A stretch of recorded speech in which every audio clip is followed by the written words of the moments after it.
Hey YouTubers, and we have a great Dragon Ball discussion for you today. Today I'm joined by D-FreeDBZHD. Say hello. What's going on, guys? So, today D-Free is going to join me in talking about something that I think is a really interesting topic for Dragon Ball fans going forward who like Dragon Ball Super.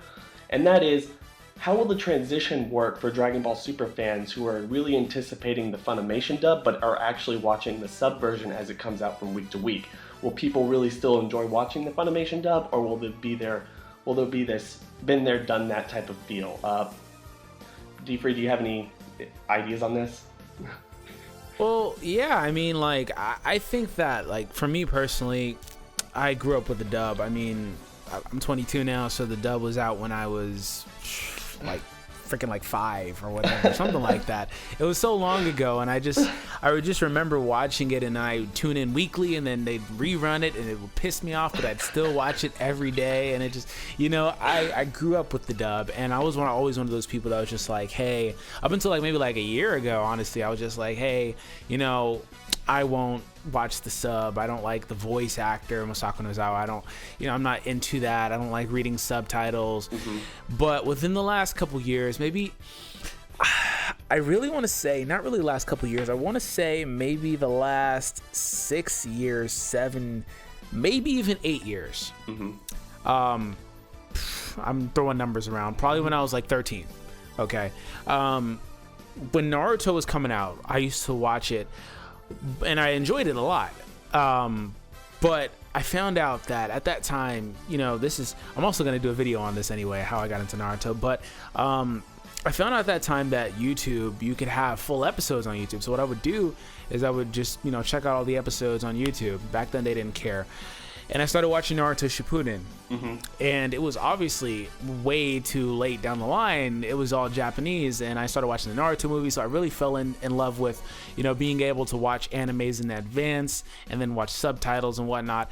But with Dragon Ball Z, I couldn't do it because it was something that was readily accessible to me that was in a dub format already, so I couldn't do it.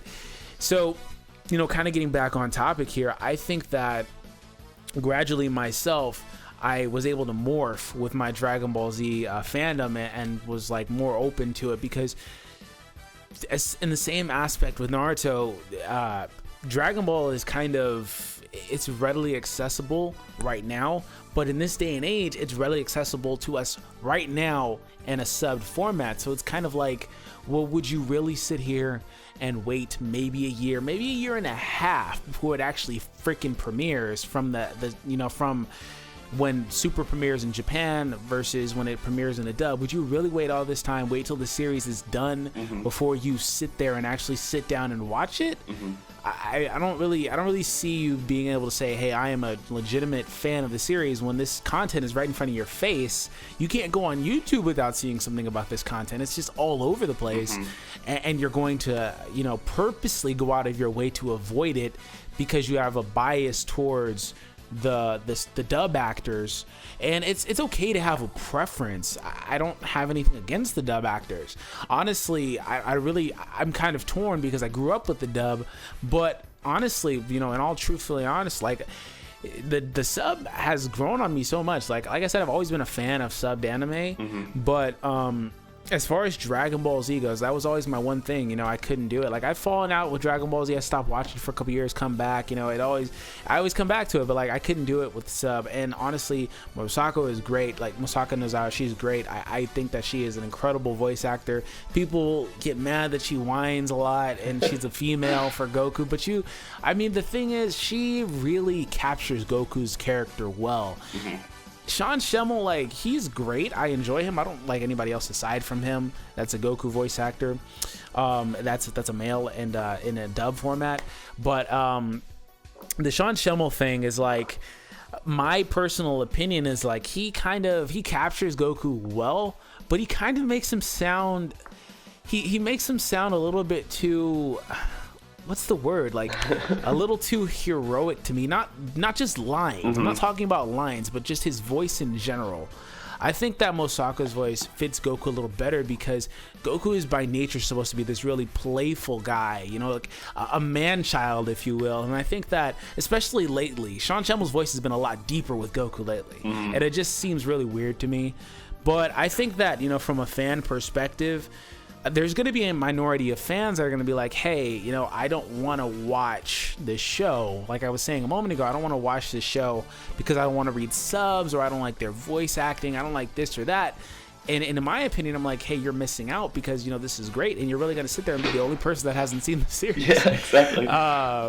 But I don't know. Let me get some of your thoughts, Mark, because I've been going for a while. Holy crap, that was a really good kind of like mini rant there. I honestly, before I go any further, if you guys don't check out D-Free's like reviews and stuff about Dragon Ball Super going forward right now, please subscribe to his channel. Go see that. It's freaking amazing. Like, this guy will just talk at you, but it's like a conversation, just like that. The stuff you just listened to, it's great. I'll just talk at them. It's like, oh no, it's like it feels like a conversation. Like, I'm not really saying anything, but I feel so engaged in what we're talking about. But anyway, we're getting way off topic. And the thing is I completely agree. When Dragon Ball, for me, I'm 25. And when Dragon Ball premiered, I started relatively early in the Toonami days. I think I was around the Saiyan saga. The Saiyans had just gotten to Earth, Nappa and Vegeta, and honestly, I've grown up with it since. There was a time in there where I forgot about Dragon Ball Z, Dragon Ball Z in general, GT even, and I didn't get back into it until Battle of Gods, and I watched it on YouTube first. Now I got the sub version, and that didn't really like affect me. I was like, okay, I just want to see this. I want to get through with it. I don't want to have to wait any longer. And then when I got to the point where I watched in theaters, I was like, oh, good old, you know, dubcast again. Like, this is the Dragon Ball that I grew up with. And then I couldn't watch Fukkatsu no F in theaters because it just came out too slow. And, you know, it came out too quickly. And if you know how piracy for movies work, it's way different than television. So I had to wait for the dub version, but that wasn't a bad thing. But then Super started, and like I said, I've always been in touch with the dub side of me. I love the dub. I don't necessarily go into any type of subs for anime. I'm not a huge anime person. I don't watch Naruto, One Piece, or Bleach yet. I'm going to get into them soon. You know, you and I have talked about that a lot and how I should be watching all these things, but you know, so now we're watching week to week. And the more and more I look at it, I see a lot what you talk about in your reviews about having like respect for the dub and never going to go back to the dub, respect for the sub, I mean, and never going to go back to the dub in certain ways. And what Geekdom talks about if you don't watch the sub, you don't necessarily watch the show. And I didn't really believe that up until I started looking at this series analytically and had to watch the sub week to week because it's the only way to digest the story. And it's completely different. I mean, it's like what you were saying about Schimmel. He's too heroic to be Goku. And just listening to Miyazaki, or I'm sorry, just listening to Goku and all that stuff in Dragon Ball Super, it's like, this is Goku. Like, animated, everything else. And I just don't necessarily see, having gone through all these episodes, at this point it's like going to be 24 tomorrow, I don't necessarily see how it's going to work in the dub. Like, there's too many, I know they're going to have like this lost in translation thing where they're going to have to change the scripts to actually make certain things make sense in terms of American audiences and stuff, but the stuff that works in Dragon Ball Super works so well only because it is a sub. And because we're watching it in its like native language. And I feel like that's not going to be something that I actually kind of want to go for and rewatch again and like see how it changes. I might do it because kind of I'm a big fan of Dragon Ball Z and Dragon Ball Super, but I mean, we were talking before this, and whether or not you or I or anyone who's actually watching Dragon Ball Super up to this point, which I'm assuming is a huge portion of the Dragon Ball fandom in the United States or all over the world, these people are watching it week to week because we actually live in a time, not only lived in this time in 1998, or even in the early 2000s, where you can watch this stuff readily. It's readily available. As soon as it airs, you can watch it. You can watch it as a live stream even. And you got people doing reviews on Dragon Ball Super as it's streaming. Like, like live reactions to the damn thing. It's so instantly gratifying that why would you wait? And since you're rewatching it, would you even want to go back to Dragon Ball Super in the first place? I mean, a lot of people have shared their discussions and ideas and topics about this series, and you and I were talking before this video, it just isn't that good of a series to be like, I instantly have to rewatch the show, especially just because it's in the dub form, because you know what's going to happen week from week, episode to episode, and will it be gratifying just seeing the dub version? Yeah, I honestly, I can't lie, I have no desire to watch the dub version. That's just me. I really just don't, because maybe the most I could do is I could rewatch the Universe 6 stuff, and if there's anything else after that, because that's new content. But like I was telling you, like, while I enjoy, them implementing new things, big or small, into the Resurrection F and Battle of God stuff, at the end of the day, it's the same thing. And if I want to see those stories told, I'd freaking go watch the movie, honestly, and spend an hour and a half watching it versus 15 episodes, So I really don't see myself rewatching it. And then the thing is, I was thinking about this just personally, like a few weeks ago. I was like, it's gonna really bother me when and I'm not gonna do it, when I start seeing like, other bigger YouTubers dropping reviews for the dub, and I'm like, why would you do that? You've already reviewed the whole series. So it's like, I know somebody's gonna do it, and that's the thing. It's just gonna bother me, and it's like, I have nothing against the dub version, but the replayability of Dragon Ball Super is just not there. I mean, it's an enjoyable series. It is. It's fun. It's consistently enjoyable. I'm not going to say it's a bad series, because it's just flat out not. I mean, it's funny. It's well written so far, up until the Resurrection F stuff, where we're getting a whole lot of plot holes. But, they're doing a good job so far. And if you kind of look at it from like a different perspective, with all the material around it, you can kind of, like I was telling you a moment ago, you can kind of start to, paint the picture as to what the story really is. They got the Battle of God stuff. You got them, they're making their progression to gods, and they come across Frieza, who is just, like you said, conveniently powerful. And then, after that, they go off the train some more, and then they got the Universe 6 stuff. You can start to really see how it's going to unfold. And I still think it's a little too early to judge Dragon Ball Super as a whole, but as far as the first two arcs, I can't touch them. And when they're dubbed, honestly, I just really, honestly, truthfully, and honestly don't see myself watching them, because it's like, I already know how this episode's going to end. I know how the overall story is going to end. I know how the overall arc, even with all the changes, is going to end. I don't know. That's just my thing. I feel like if you're excited for Dragon Ball, you're going to watch it as soon as you have the opportunity to do so. That's all I really have. And I'll just add to this, in terms of rewatching Super as its own entity, I don't see myself doing that. I completely agree with you. But in terms of rewatching Dragon Ball, including Super, I can definitely see myself doing that in the future, and I'm sure I will.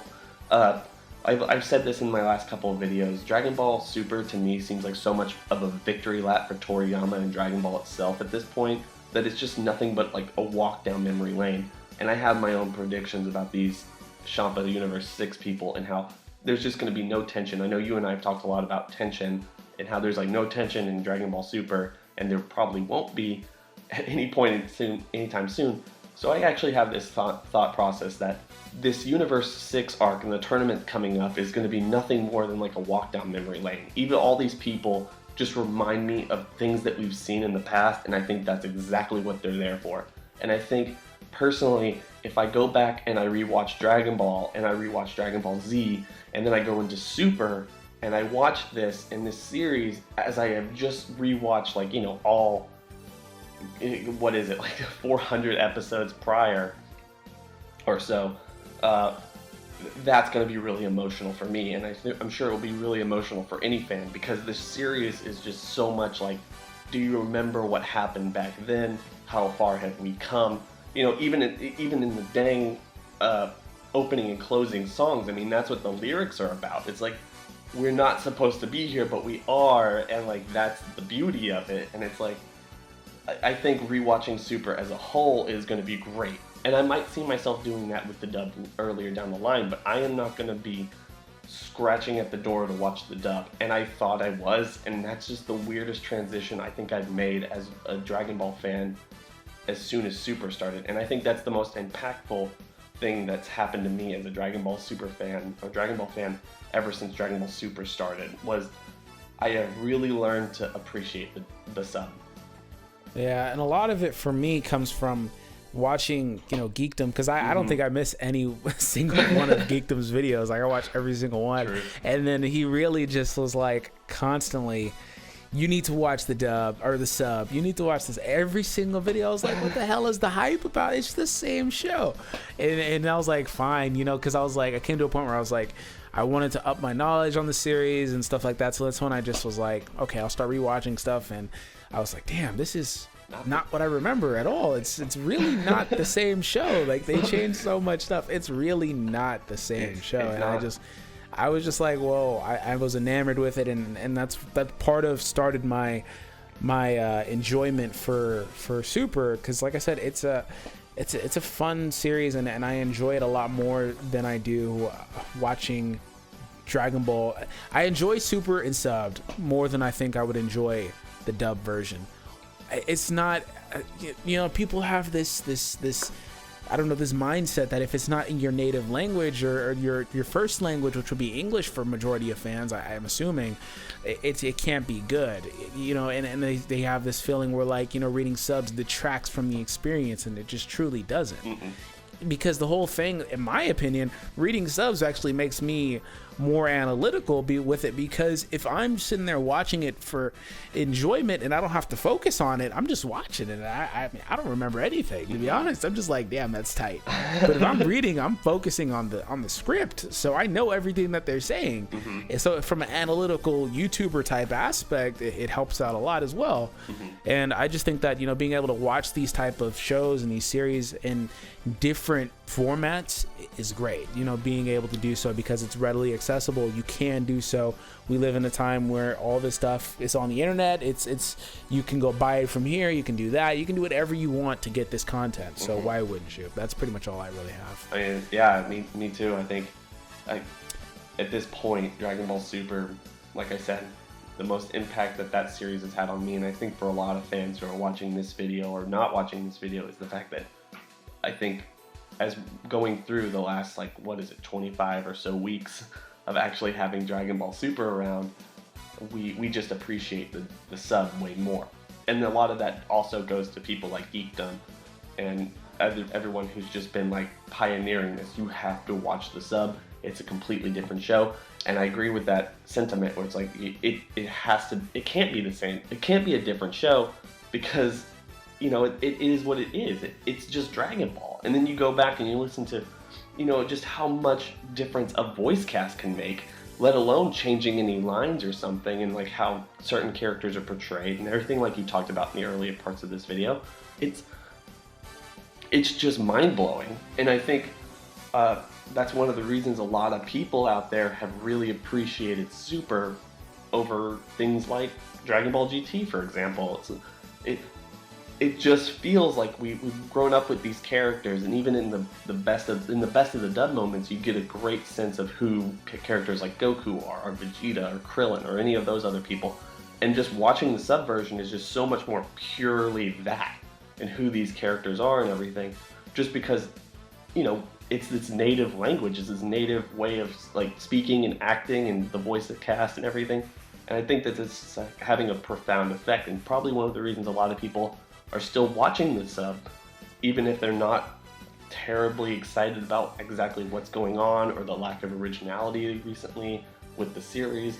And I think that that's one of the things that people are going to continue to actually really enjoy. And as the series kind of concludes, who knows how long Super is going to be, but as that concludes, I think that's going to be the most lasting impact. And it will be really interesting to see how well the dub fares in America, or even around the world, knowing all this. Yeah, that's very true. I don't know how it's gonna do, but you have anything else you want to say, man? No, I'm kind of at 25. Yeah, I haven't checked, but I'm assuming it's 2025. Yeah, it's been a long one. No, I'm completely done. I think we've kicked this horse to death. Cool. Well, take us home, man. All right, guys. Thank you so much if you've gotten this far in the video. I'm going to leave D-Free's link down below. If you, for whatever reason, you're subscribed to me but not him, please consider going over to his link and checking out his channel. When I found it, I was just blown away. This guy does great reviews. He covers a lot more types of anime. He covers Pokemon on a different channel. This guy's great. He's so nice. Just seriously, go check out the link, see for yourself. Anyway, I'm going to sign off. Please don't forget to rate, comment, subscribe. We really want to see what you'll have to say about this. But anyway, have a nice day, everyone. See ya.